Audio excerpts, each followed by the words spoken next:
the only show that 3 dimensions away from Mike Judd making a King of the Hill reboot.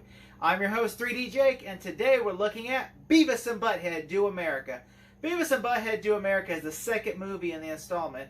This time around, it's not directed by Mike Judd. It's directed by 2 other people, which I forget their names, but I know that, a lot of the misconception is that Mike Judd directed this one, when in reality, he actually did write this one with another writer, but he didn't direct this one. And I actually will say, I, for one, am a huge fan of Beavis and Butthead. I love the first Beavis and Butthead movie. I didn't really grow up on a TV series because I was really young when it came out. I think it was still almost coming to an end as I was a toddler. So I really didn't get to experience the wave that the '90s kids did. Which I was a little I think I was a really young child in the '90s. So I really didn't get to experience that wave. But I did get to see it reruns on MTV. And I will say Beavis and Butthead Do America a lot was something I saw growing up as a kid, from farting in the fire, or them laughing at innuendos all the time. Just stuff like that is what made me laugh. It's stupid, really is. I didn't really get to experience the one shorts and all that stuff, but I did really enjoy the show as a whole, and I actually rewatched some of the episodes on Paramount Plus before I went and rewatched the movie. I know those aren't completed because even if you have the DVD box set, a lot of these episodes, of course, were lost.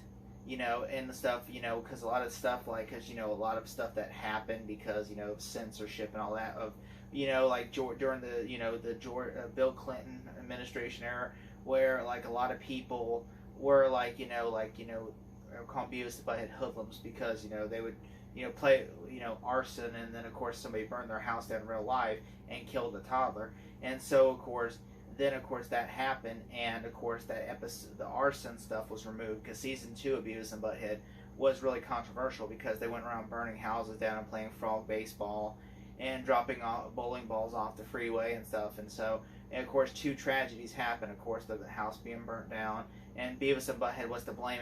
But in reality, the kid didn't even see Beavis and Butthead. He later admitted that I've never even seen a single episode of Beavis and Butthead.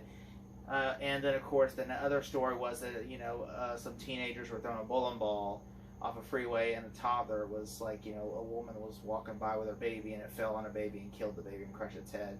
And so basically, that tragic happened, and so Beavis and Butthead was to blame because apparently something like that happened on the episode of the show. And so basically, when that guy in jail, he said he never even seen a single episode of Beavis and Butthead and wasn't even surely 100% sure what that was even. And so, a lot of people find scapegoats to blame and stuff and everything, and cartoons easy to blame and stuff. And so, of course, when it comes to the 3rd season, they had to be really more censored on it. You could do stupid stuff, but try to keep it in the vein like The Simpsons, or and so that's when they were trying to tone it a little bit down. And which I will say, it did help them. It didn't really ruin the show, because originally they were just dumb kids that got in a stupid situation or doing stupid stuff. But really, they found a voice, really, because the Cornholio stuff came around that time because they had to think outside the box. Instead of him being an arsonist, well, let's just make him Cornholio. Let's do that. And then it's oh, okay. And also it's they can't go around doing hoodlum stuff. So let's try to make them interact, with innuendos and try to interact, they've created unique episodes, in gym class, Beavis is wrestling a dude, and then he's he's got a bummer, and just stuff like that, just the stupid stuff, and and just stuff like that. And there's even one episode where the whole town prays that they all die, that Butthead dies, and then there's an angel trying to convince him to kill himself. And he shows a world with how much happier he would be without Beavis. And it turns out Beavis is doing really well without Butthead, but then Butthead, everything doesn't go when the angel dies. They kill the angel, and then him and Beavis kill the angel, and then it goes back to normal, and they're all right. And that's just going, and just stuff like that was what makes me laugh about the show. And I love, it's stupid, but it's funny also to watch. And then, of course, Beavis and Butthead Do America, the movie that came out in the '90s. I've always liked that movie. I rewatch it a lot. I rewatched it before I watched Do the Universe, and it still holds up.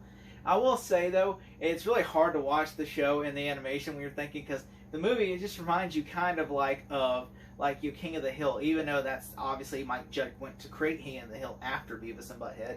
And I know he favors more King of the Hill over Beavis and Butthead because he hated the characters, and he's always said, like, I really just do it. I did this to show how stupid the 90s teenage youth was. I really didn't care much. And I'm like, you're not supposed to like these characters. You're supposed to hate these characters. And so it's like, that's what his idea was. He's like, you're not supposed to like these characters. And it just kind of baffles him that when people are like, oh, they're awesome. Like, no, they're not. They're horrible teenagers. They're huffing gas.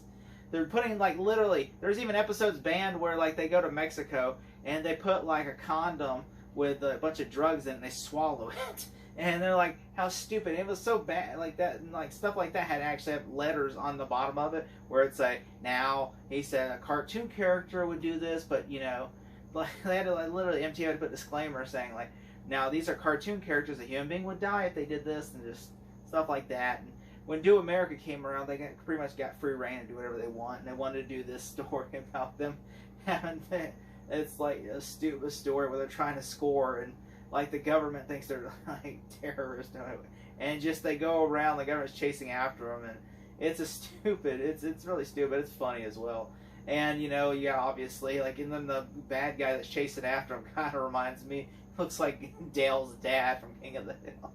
You know, it just looks like Dale, like an older version of Dale from King of the Hill. And he's just a government agent chasing after him. And every time he comes across somebody, he always says, give this man a cavity search. Give this woman a cavity search.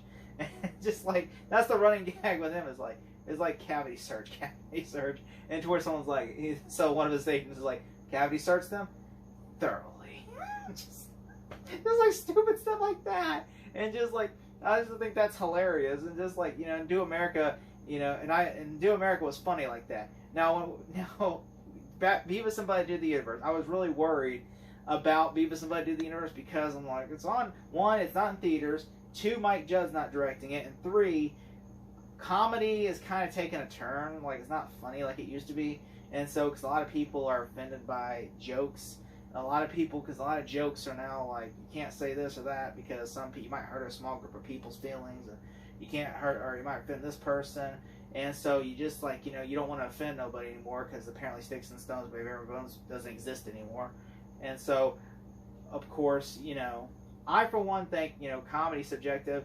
As long as you're not, you know, like if you're in a comedy club, as long as you're not like on social media typing this stuff out, then you're fine. But if you're like in a comedy club, or if it's a joke in a movie, it's fine. I don't think, you know, because I mean, at the end of the day, they're meant to entertain you. They're not meant to hurt you. You know, if you're being hurt by it, I'm sorry. It's sorry, but it's not meant to hurt you. You're taking it too seriously. Okay, it's like if I go to a comedy club and there's a comedian heckling me for my weight, am I gonna get upset and run to the stage and punch him? No, I'm not like Will Smith. I'm just gonna laugh and say, oh, it was just a joke. You know, it's funny. You know, I didn't find it funny, but you know, it's to each his own. I'm sure that there's other people. I'm sure someone's gonna laugh at it, which I'm sure there will be people laughing. You know, and you know, it's fine. You know, like in Beavis and Butthead, but then I was watching this and Beavis and Butthead was not that. It was hilarious. I actually was laughing. Like, it felt like I was wondering, I looked on the internet to make sure people, I'm like, oh, someone's going to get offended by this joke.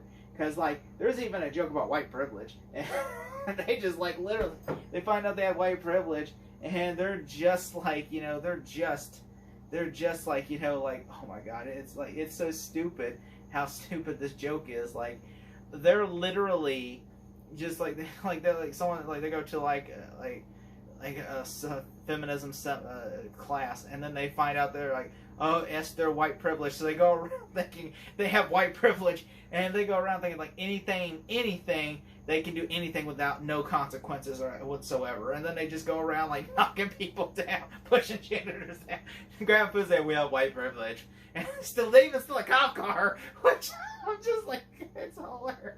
It's so stupid, and like it feels like the first 10 minutes of the movie feel like an episode of Beavis and Butthead of them just kicking each other in the nuts, and just like, it's just that stupid, but it's funny.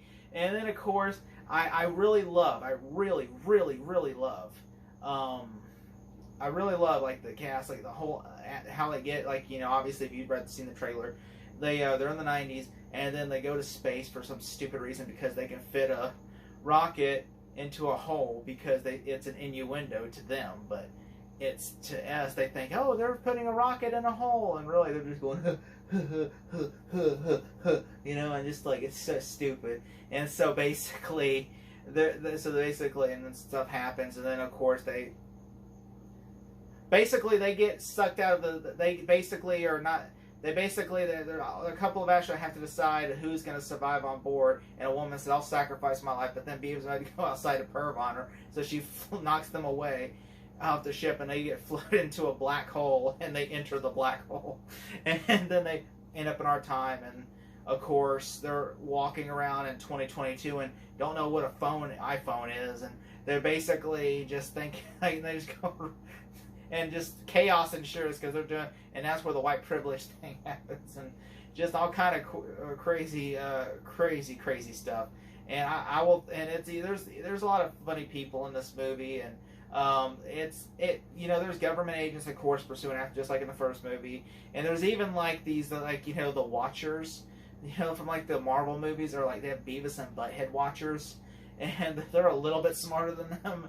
And just they're trying to tell you have to go back to your time period, and just all that kind of stuff. And it's a fun movie. It also deals with the multiverse as well, which is weirdly enough, but it's fun.